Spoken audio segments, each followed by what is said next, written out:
Day 24 में आप लोगों का स्वागत है। मेरा नाम अनुराग है। आज का वीडियो बहुत ही इन्फॉर्मेटिव है और नॉलेजफुल के लिए ये वीडियो है।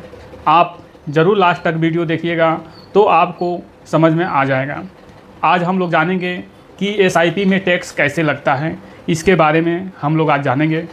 अगर आप ये पूरा वीडियो देख लिए तो आपको एसआईपी में टैक्स के बारे में कोई और आगे जानकारी लेने की आपको ज़रूरत नहीं पड़ेगी।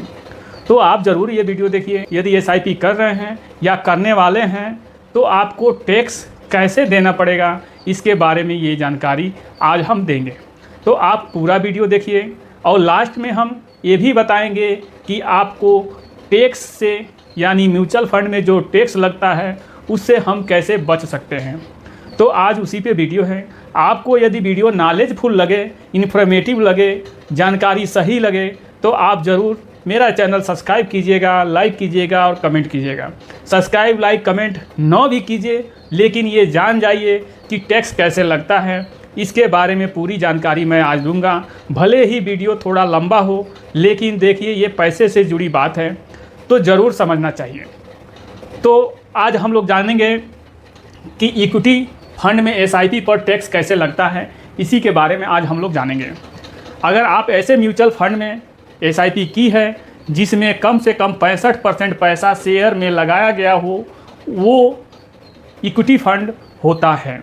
जैसे कि आप एक उदाहरण के तौर पे समझिए, यदि आप 1 लाख रुपया किसी फंड में आप इन्वेस्टमेंट किए हैं, उस 1 लाख रुपए का अगर 65% निकाला जाए तो 65,000 हुआ।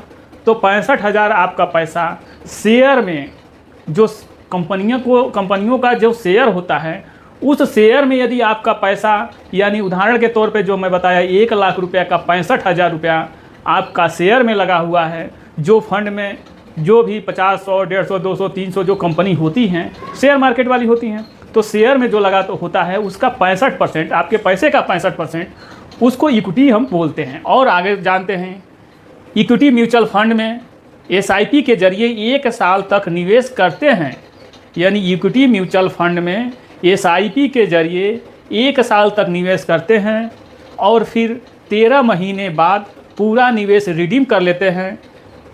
तो इस स्थिति में एसआईपी के जरिए सबसे पहले खरीदी गई यूनिट आपके पास 12 महीने से ज़्यादा समय तक रही है, इसलिए उस पर long term capital gain tax लागू होता है। जैसे कि आप ऐसे समझिए, यदि आप 12 महीने एसआईपी की है तो 13वां महीना जब हो रहा है तो उस फर्स्ट में जो 1 महीना था, उस महीने का जो आपको ब्याज मिलेगा उस पर long term capital gain tax लगेगा। यानी उस पर भी बहुत सारे क्राइटेरिया हैं, जो कि ब्याज में भी छूट मिलता है, जो कि 1,25,000 सरकार जो है आपको ब्याज में भी छूट दे रही है। तो यहाँ तक तो आप समझ गए। अगर इन यूनिट से होने वाला लॉन्ग टर्म मुनाफा 1,25,000 तक है तो उस पर कोई टैक्स नहीं लगेगा। लेकिन अगर मुनाफा 1,25,000 से ज़्यादा है तो 1,25,000 से ऊपर के हिस्से पर 12.5% का LTCG टैक्स लगेगा, यानी long term capital gain tax लगेगा। उदाहरण के तौर पे ऐसे समझते हैं, यदि मान लीजिए हमने 1,40,000 हमने जो है फ़ायदा मिला, हमको 1,40,000, तो 1,40,000 जब हमको फ़ायदा मिला, यानी हमको मुनाफा हुआ 1,40,000, तो उसमें से 1,25,000 आप निकाल दीजिए। भले ही लॉन्ग टर्म में मिला हो, 1,25,000 उसमें से निकाल दीजिए। अब बचा कितना? आपका 15,000 बचा। उस 15,000 पे 12.5% टैक्स लगेगा। ये एक उदाहरण के रूप में मैं आपको बताया। आगे चलते हैं, इक्विटी फंड के लिए एसआईपी टैक्सेशन कैसे लगता है, इसके बारे में जानते हैं। होल्डिंग पीरियड की बात करते हैं, टैक्स कैटेगरी बात करते हैं, टैक्स दर बात करेंगे। देखिए, यदि 12 महीने या कम, यानी 12 महीना या उससे कम आप इन्वेस्टमेंट किए हैं तो शॉर्ट टर्म कैपिटल गेन उसको माना जाएगा। 20% का 23 जुलाई 2024 से ये लागू हुआ था। 12 महीने से ज़्यादा, यानी 12 महीने से ऊपर जो आप मुनाफा कमाए होंगे, long term capital gain tax माना जाएगा, जो कि 1,25,000 तक टैक्स फ्री। उसके ऊपर जो मैं आपको बीच में बताया कि यदि 1,40,000 आपको बेनिफिट मिला, यानी आपको ब्याज मिला है या मुनाफा मिला है, तो 1,25,000 तो छूट है, तो 1,25,000 छूट है, तो ये 15,000 पे 12.5% आपको टैक्स देना पड़ेगा। वही मान के चलिए हम बताएं उदाहरण के तौर पे 1,40,000, तो उस पर 1,25,000 आपको छूट है, तो 1,25,000 आपको छूट है, अब जो 15,000 बचा उस पर 12.5% आपको टैक्स देना पड़ेगा। अगर आपने जून 2023 से, उदाहरण भी समझ लेते हैं, अगर आपने जून 2023 से SIP शुरू की थी और जुलाई 2025 में 2 लाख मुनाफा बुक किया है, चूँकि आपने यूनिट 12 महीने से ज़्यादा रखी है, यह LTCG होगा। पहले 1,25,000 टैक्स फ्री रहेगा और बाकी की 75,000 पर 12.5% टैक्स लगेगा।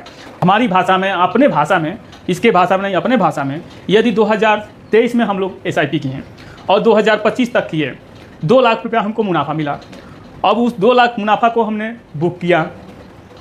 अब 2 लाख मुनाफा बुक किया, जो 12 महीने से ज़्यादा हम रखे थे, ज़्यादा दिन रखे थे, अब उस पर LTCG टैक्स लगेगा, जो कि जब 2 लाख रुपया हमने मुनाफा कमाया था, उस मुनाफे में 1,25,000 टैक्स फ्री है, और जो 1,25,000 टैक्स फ्री है, तो ये 75,000 बचा, 75,000 पर 12.5% टैक्स देना होगा।